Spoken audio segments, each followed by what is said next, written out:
구남매가 살기도 비좁은 집에 고등학생 오빠가 임신한 여자친구를 데려옵니다. 올케가 될 그녀는 하필이면 같은 반의 앙숙인데요. 10대 임신이라는 소재를 무겁지 않게 풀어내면서 올해 전주국제영화제에서 주목받은 가족 성장 코미디 자기만의 방입니다. 운 좋게도 시세보다 훨씬 싼 집에 입주한 부부가 있습니다. 아랫집인데요. 새로 이사를 가서요. 안녕하세요. 어머니는 아직 주무시고 계세요. 아니 근데 방금 옆집에서 그러던데 아래 우리 집만 유독 나가고 들어온 사람이 되게 많다 그러더라고. 혹시 이유를 좀 알 수 있을까? 야! 존말을 할 때 빨리 내놔라. 그 거대한 미스터리가 풀리는 데는 그리 오랜 시간이 필요하지 않았습니다. 친척들이 놀러 왔나 봐. 안녕하세요. 그 사이 아랫집에 새로 오신 이웃 사촌분들이죠. 안녕하세요. 저는 이 집 넷째 우담이고요. 넷째? 아이들의 천국이자 층간소음 지옥인 반값 매물에 현기증 나는 정체. 그럼 우리 이만 가볼게. 저출산 시대를 역주행하는 구남매 집안이었죠. 로또가 될 확률은 800만 분의 1이야. 근데 정산 한 번 나올 때 얼마나 배출된다고 했지? 뭐 없게? 그래, 너희가 이 세상에 태어난 게 로또가 될 확률보다 더 낫다는 거지. 그럼 우담네 집은 도대체 로또를 몇 번 맞은 거야? 로또 명당이네! 넷째인 다미는 오늘도 학교에서 햄스터 가족이라는 오명과 함께 영원히 고통받고 있었는데요. 쏘리! 야! 사관 똑바로 해야지. 미안, 됐지? 그런 다미를 놀려먹는 일에 누구보다도 진심이었던 건 같은 반 앙숙인 경빈이었죠.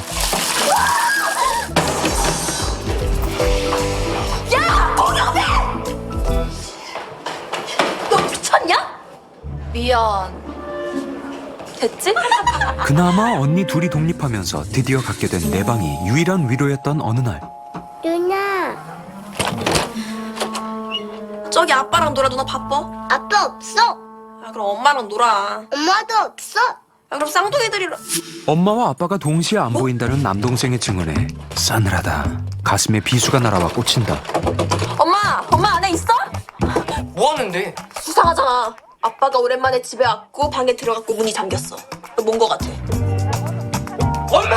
더 이상 동생이 생기는 걸 막아야 하는 절체절명의 위기. 이미 늦어버린 건 아닐까? 누가? 아벤이다 아벤. 우리 열쇠 찾았다. 문 딴다. 지금 사랑하는 자 모두 유죄.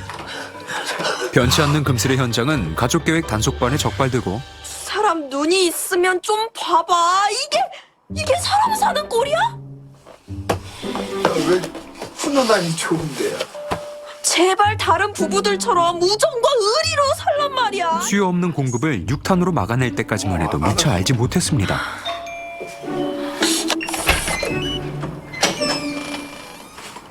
고경빈 네가 왜... 아기가 생겼어. 뭐? 오빠라는 원수가 철천지 원수랑 사귀었을 줄 말이죠. 게다가 전 아기 낳고 싶어요. 그리고 오빠가 애 아빠니까 책임을 져주셔야 될 것 같아요. 부모님은 알고 계시니? 두 분 다 돌아가셨어요. 고시원에서 혼자 살았다는 딱한 사연에 임신한 경비는 식구로 받아들인 엄마 아빠. 그런데 뭐야? 친구야 고마워. 같이 방 쓰게 해줘서. 뭐라고? 어떻게 얻은 방인데? 17년 인생에 처음 생긴 나만의 공간에 불청객은 결단코 용납할 수 없었죠. 엄마! 하지만 내 방이야. 그럼 어디로 가? 여자 방 거기 하나인데. 울며 겨자먹기로 시작된 미래의 신우이와 올케의 불편한 동거. 하룻밤 몸니게 해주는 것만으로도 고맙게 여기고 내일 해 뜨자마자 당장 나가. 왜? 우주 오빠가 내 집같이 있으라고 그랬는데? 강대강 대치 국면은 기어이 무력 충돌로 이어지고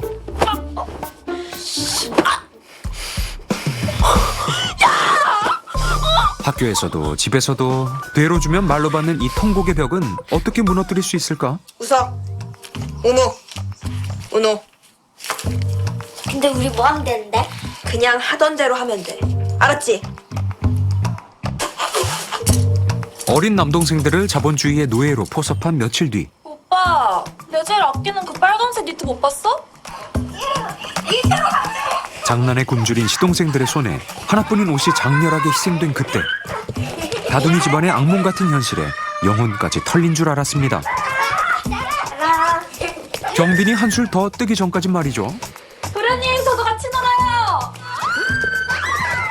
이 영화의 제목인 자기만의 방은 17년 만에 내 방이 생긴 다미에 대한 제목이기도 하지만 한 번도 자신의 방을 가져본 적이 없는 경빈에 대한 제목이기도 하죠.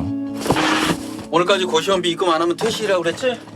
2주 후에 기초수급비 들어올 때 주면 되잖아요. 그럼 2주 후에 와. 요컨대 다미한테 방이 소유의 문제라면 경빈한테는 생존의 개념인데요. 영화는 오직 나만의 것이 중요했던 주인공이 타인과 부딪히면서 공존의 길을 찾아가는 성장통의 과정을 그려냅니다. 대체 왜 숨겼을까? 경빈아! 가족이 살아있다는 걸 말이죠. 야이, 우리 딸 잘 있었어? 잘 있었긴 기절초풍이지. 경빈아 왜 그러냐? 아빠 오랜만에 만났잖냐? 오랜만에 왜 갑자기 찾아왔는데? 아빠 노릇까지는 바라지도 않았습니다. 그런데 기초수급 통장 그 비밀번호 바꿨더라?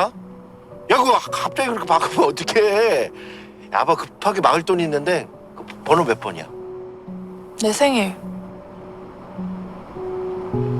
모르지? 경빈아! 궁금하면 등본 떼봐. 우리가 주민등록상에는 꼴의 가족이잖아. 그리고 그 아빠 쓰라고 나온 돈 아니야. 내가 지금 어떤... 차라리 없는 것만도 못한 신부의 존재 말고도 차마 밝히지 않았던 비밀은 또 있었죠. 몰래 중절 수술을 예약해둔 경빈. 이해할 수 없는 그녀의 계획은 얼마 뒤 뜻밖의 사태와 맞닥뜨리는데요. 야야, 대박. 부담 임신했대. 어? 진짜? 야, 무담이 임신 아니야. 알지도 못하면서 함부로 떠들지 마. 다미가 경빈의 산부인과 검진을 따라갔다가 생긴 헛소문. 하지만 분명 우담이란 우리 학교 학생이 산부인과에서 뭐 임신했다 어쨌다 그랬다는 말을 했다고 하니까. 아니라고요. 소문은 이미 학교 전체로 퍼진 후였던 그때 임신한 거 저예요. 고경빈! 다미는 그냥 우연히 제 옆에 있었고요. 임신한 거 저예요. 그런데 애 아빠가 누구야? 우리 학교 학생은 아니지? 아니에요. 진짜 아닌 거 맞아? 너 이거 숨긴다고 될 문제가 아니다. 어? 학교 입장에서는 아주 중요한 문제야.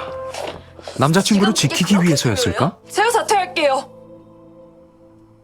그럼 다 해결되는 거죠?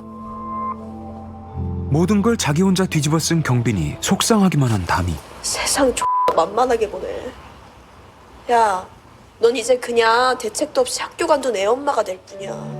3년 후에 네가 어떤 사람이 돼 있을 것 같냐? 나중에 네 애는. 하루라도 가시돋친 말을 하지 않으면 입안에 가시가 돋는 둘도 없는 앙숙. 하지만 어느새 오고 가는 악담과 멱살잡이 속에도 서로를 위한 진심이 담겨 있다는 걸 이제는 알고 있습니다.